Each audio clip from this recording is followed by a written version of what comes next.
Ia mengatakan bahwa sifat utama orang Jawa adalah pendendam, bengis, tidak taat pada atasan, meremehkan dan despotik terhadap orang di bawahnya, cenderung merampok dan membunuh ketimbang bekerja, serta licik dalam melakukan perbuatan tak terpuji. Penggambaran yang buruk terhadap karakter orang Jawa ini menurut Raffles menyiratkan bahwa Belanda telah menganggap hal-hal seram terhadap orang Jawa, sedangkan Inggris melihat sebaliknya. Raffles memiliki asumsi sendiri untuk menggambarkan orang Jawa sebagai orang yang tidak akan menimbulkan kesulitan besar bagi penguasa kolonial yang baru, yaitu Inggris. Dengan pencitraan seperti ini, Raffles tampak lebih simpati bagi orang Jawa ketimbang Belanda yang telah menimbulkan begitu banyak penderitaan dan perusakan pada masyarakat Jawa. Orang Inggris dan Singapura menyebutnya dengan panggilan terhormat Sir.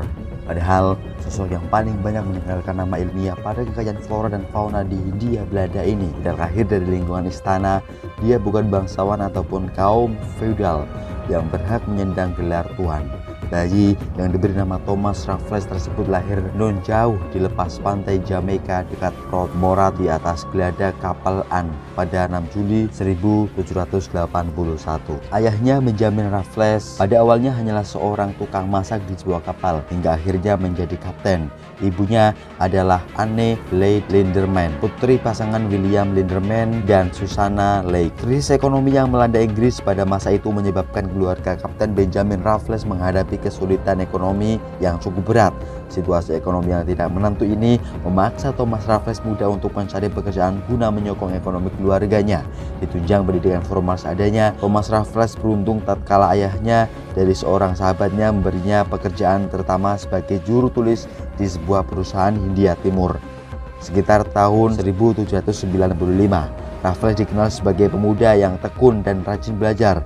Berkat keuletan dan kemauannya yang keras, ia kemudian dipromosikan menjadi asisten sekretaris di perusahaan yang sama untuk wilayah Kepulauan Melayu. Thomas Raffles baru mencantumkan nama Stamford di tengah namanya di kemudian hari, yaitu ketika sosok berkarakter penuh warna ini berkembang menjadi pribadi yang sangat dihormati di kawasan Laut Cina Selatan. Sejarah hidup Thomas Stamford Raffles dimulai ketika dirinya dikirim ke Pulau Penang, yaitu Malaysia, pada tahun 1804.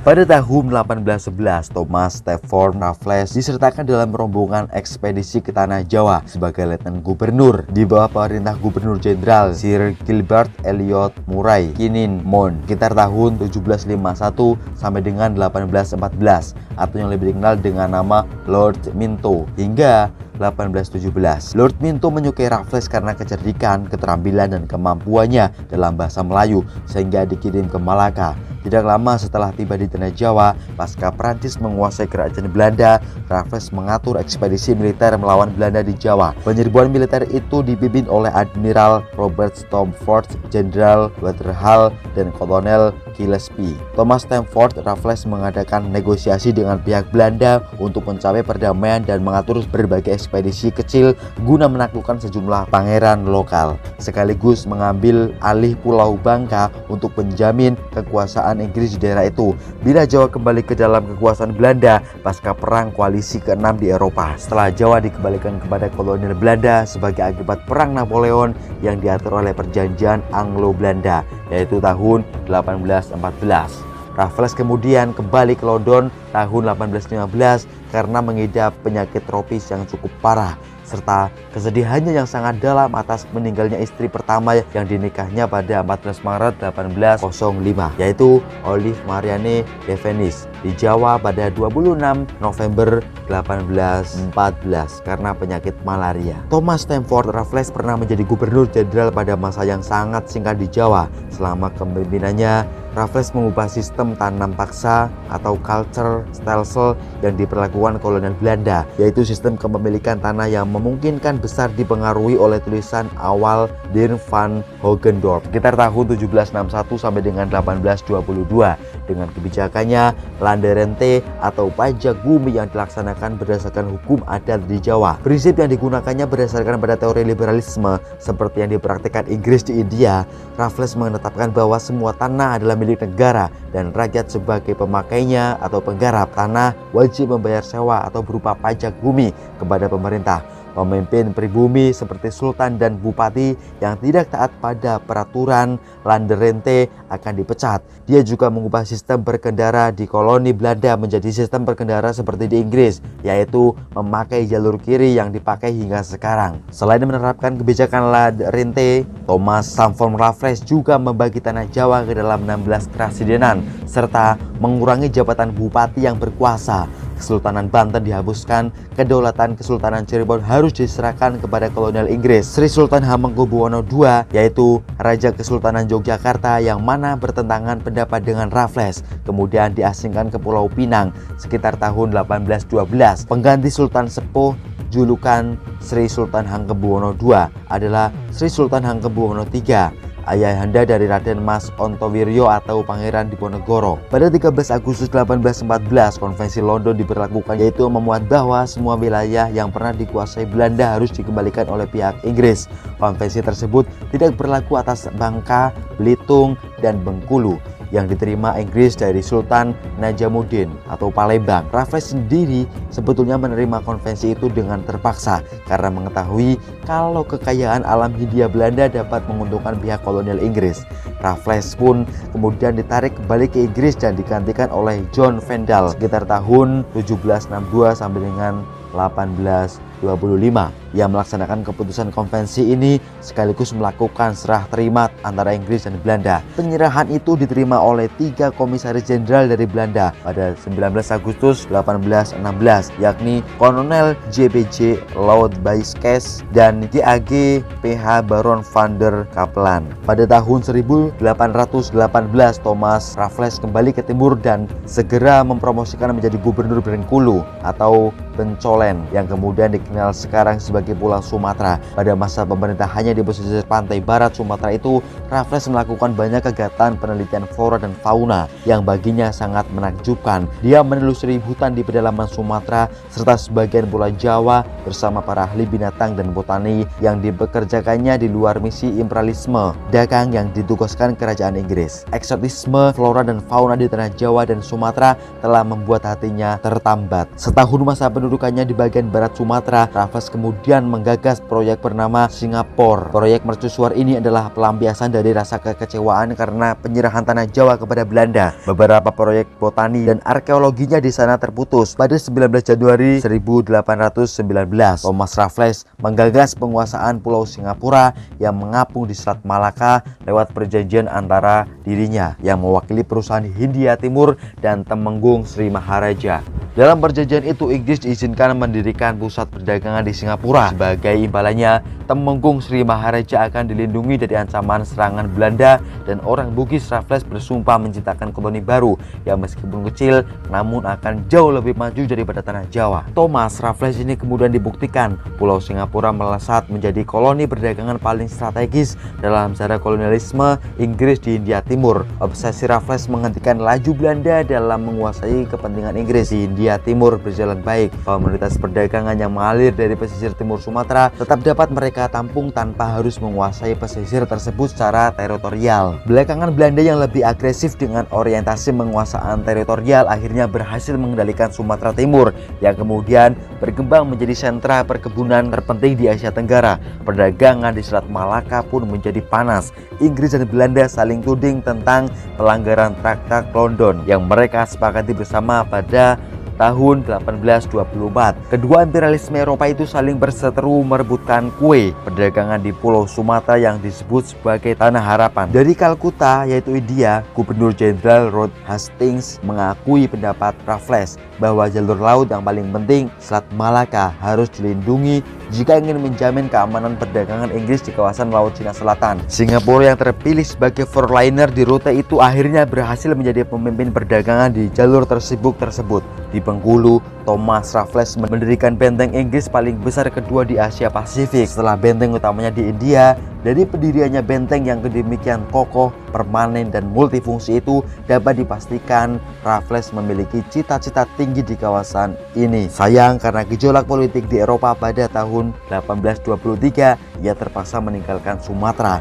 Namun demikian, Raffles sempat mewujudkan obsesinya di Singapura dalam proyek botani dan satwa Hindia Timur, terutama di Pulau Sumatera. Tonggak imperialis Inggris ini menggagas pendirian Raffles Museum di Singapura. Misinya ialah mencatat dan mendokumentasikan binatang dan tanaman khas yang terdapat di Pulau Jawa dan Sumatera. Berdasarkan catatan dalam buku biografi Memory of the Life and Public Service of Sir Thomas Stamford Raffles tahun 1830 yang ditulis oleh istri kedua Thomas Raffles, Sophia Hull, menikah dengan Raffles di gereja Marylebone, London. Koleksi spesimen binatang yang dimiliki Raffles sangat banyak dan bervariasi, diantaranya badak, tapir, dan rusa Sumatera. Semua koleksi spesimen binatang ini dikirim ke London, mirip cerita Nabi Nuh ketika banjir besar melanda kota Eret Surupak dan kisah di kawasan antara Baghdad atau Irak dan Iran sekarang.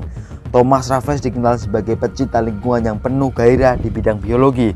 Sekembalinya ke London, dia mendirikan London Zoo dan Zoological Society of London yang dikenal hingga kini di Inggris. Raffles menjadi presiden pertama lembaga ilmiah ini, dan ia pun memberi nama sejumlah binatang dengan memakai nama Sumatera, di antaranya Rhizome sumatranensis yaitu tikus bambu besar, kemudian ada Ardea sumatrana yaitu Great Billed Heron, dan kemudian ada Sterna sumatrana atau Black Naped Tern dan lain sebagainya. Lebih dari itu, karena kerja kerasnya di bidang biologi, sederetan jenis tumbuhan dan binatang telah dinamai dengan menggunakan nama Rafflesi. Di antaranya ada Megalaima rafflesi, Dinopium rafflesi, dan Catedon rafflesi. Barangkali tumbuhan paling terkenal yang bernama Rafflesia arnoldi, sejenis tumbuhan parasit di pohon palem, juga adalah hasil penemuan Thomas Stamford Raffles di sekitar Bengkulu atau Sumatera. Tanaman ini merupakan endemik di Asia Tenggara dan memiliki kelopak bunga terbesar serta paling spektakuler di dunia. Thomas Stamford Raffles meninggal dunia sehari sebelum ulang tahunnya yang ke-45, yaitu 5 Juli 1826, atau hanya 2 tahun sekembalinya dari Hindia Timur karena menderita apoleksi atau stroke. Menurut catatan Sophia Malkasian, mahasiswa pasca sarjana pada Southeast Asia Studies Program Ohio University, Amerika Serikat, sebagaimana dimuat dalam artikel, bahwasanya Raffles dianggap sebagai salah seorang pelopor kajian Jawa, serta bukunya menjadi sumber gagasan Barat mengenai daerah tersebut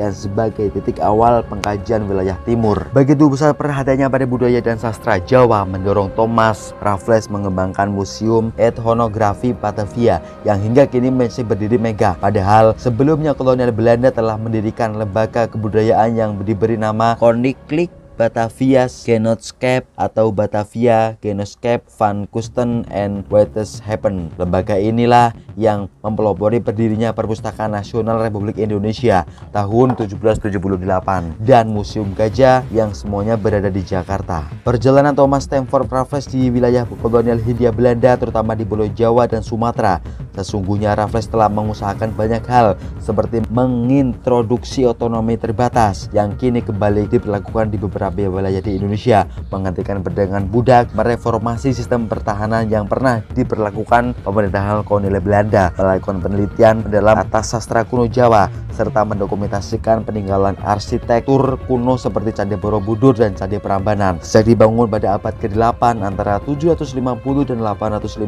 Masehi, sejarah Candi Borobudur timbul tenggelam. Kemegahan Candi Buddha di Jawa Tengah ini tidak berlangsung lama. Seiring dengan merosotnya agama Buddha Mahayana di tanah Jawa, Candi Borobudur dilupakan begitu saja. Setelah dinasti Sailendra runtuh, Candi Borobudur ikut tenggelam selama berabad-abad. Candi raksasa yang dibangun oleh raja dari dinasti Sailendra, Raja Samaratangga, sekitar tahun 824 Masehi, dan baru diselesaikan pada masa putrinya, yaitu Ratu Pramodawarna-Dani, yang konon memakan waktu sekitar 50 tahun tertutup kegelapan. Seiring dengan perpindahan pusat kerajaan Jawa di wilayah Jawa bagian timur, praktis Candi Borobudur menjadi tidak terurus dan dilupakan sama sekali. Bekas debu letusan Gunung Merapi yang menyelimuti Candi Borobudur menjadi media dia tumbuh suburnya berbagai jenis alang-alang, rumput, dan semak belukar. Pohon-pohon kecil tumbuh subur menjadikan Candi Borobudur seperti gundukan batu yang tertutup semak belukar. Pada tahun 1814, Thomas Stamford Raffles mendengar berita adanya penemuan benda purbakala di sekitar Magelang, Jawa Tengah. Raffles kemudian mengutus Cornelius untuk menyelidiki lokasi penemuan berupa bukit yang dipenuhi semak belukar itu. Raffles memerintahkan agar Bukit Ilalang itu dibersihkan, sehingga tampaklah sebuah candi raksasa yang dipenuhi patung Buddha Mahayana. Sejak itu Candi Borobudur banyak dikunjungi orang. Sebagaimana terekam dalam buku The Story of Java, Thomas Stamford Raffles juga bercerita tentang keberadaan Candi Panataran yang berlokasi di sebelah utara Blitar atau Jawa Timur. Raffles menemukan candi ini pada 1815 bersama seorang naturalis dan ahli kedokteran berkebangsaan Amerika, yaitu Thomas Walker Horsleyfoot. Thomas Stamford Raffles belajar bahasa Melayu dan meneliti dokumen klasik sejarah Melayu yang mengilhami pencariannya akan Candi Borobudur dan Candi Prambanan di Jawa Tengah bersama dua asistennya, yaitu James Crawford dan Colin Mackenzie. Raffles telah mendokumentasikan situasi dan kondisi masyarakat di Pulau Jawa pada masa itu, terutama keadaan geografinya, kepadatan penduduknya, sistem pertanian, sistem perdagangan, adat istiadat dan budaya, serta denyut kehidupan sosial politik masyarakat di tanah Jawa. Gejala kelebihan penduduk overpopulation yang bakal terjadi di Pulau Jawa telah tersinggung secara spesifik oleh Raffles dalam buku The Story of Java. Thomas Stamford Raffles mulai menjelajahi pulau-pulau lain di wilayah cakupan Hindia Belanda yang langka penduduknya. Dikatakan tanah yang subur, perkawinan usia muda, poligami usia lanjut, daerah pertanian yang sehat, dan lebih menyukai perdamaian daripada perang merupakan unsur pendorong pertumbuhan penduduk di Pulau Jawa.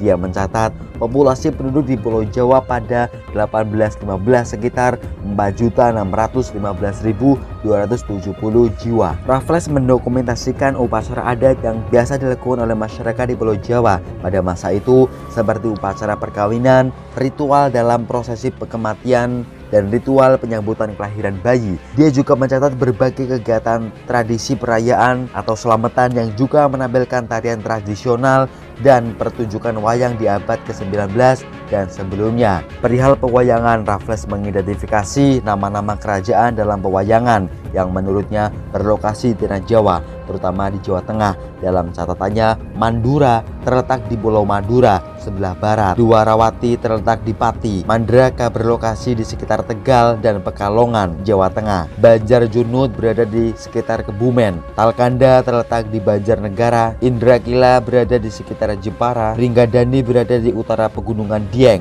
Amarta terletak di kawasan Tanah Tinggi Dieng, dan Astina berlokasi di sebelah barat laut kota Yogyakarta sekarang. Raffles juga bercerita tentang asal mula kota Gresik, Jawa Timur, serta kiprah Wali Songo dalam menyiarkan ajaran agama Islam di pesisir tanah Jawa. Menurut catatan Raffles, Sunan Gresik atau yang lebih dikenal dengan nama Maulana Malik Ibrahim yang wafat tahun 1419 yang dimakamkan di desa Liran dekat kota Gresik adalah keturunan Arab dari Ali Zainal Abidin bin Husain bin Ali. Tidak hanya dibicarakan dalam kajian sejarah dan kebudayaan Jawa kontemporer bahwa Thomas Stamford Raffles adalah orang pertama yang menulis eksistensi koin gobok wayang. Sebagai kolektor mata uang kuno, Raffles secara khusus menelusuri peredaran koin gobok wayang yang berlaku di Jawa saat dia menduduki jabatannya selaku Gubernur Jenderal di tanah Jawa sekitar tahun 1811 sampai dengan 1816.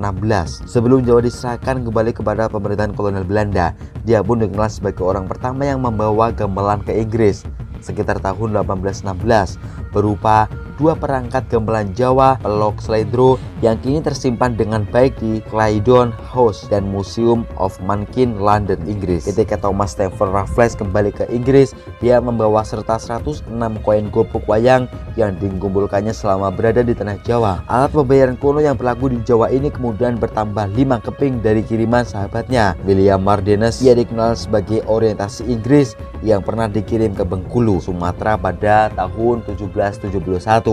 Hingga kini, koin gobok wayang koleksi Raffles masih tersimpan dengan baik di British Museum London. Perihal koin gobok wayang ini, Raffles mendapat referensi dan penjelasan dari Adipati Demak yang juga dikenal sebagai Sura Adi Menggala atau Bupati Semarang. Walaupun Penjelasan Adipati Demak ini tidak bersifat ilmiah, tetapi bisa mengidentifikasi koin gobok wayang semacam temple medals yang mirip dengan koin dari daratan Cina ataupun Jepang. Koin gobok wayang menjadi diskusi di kalangan ilmuwan Belanda dan Inggris ketika Raffles menyinggungnya dalam buku The History of Java.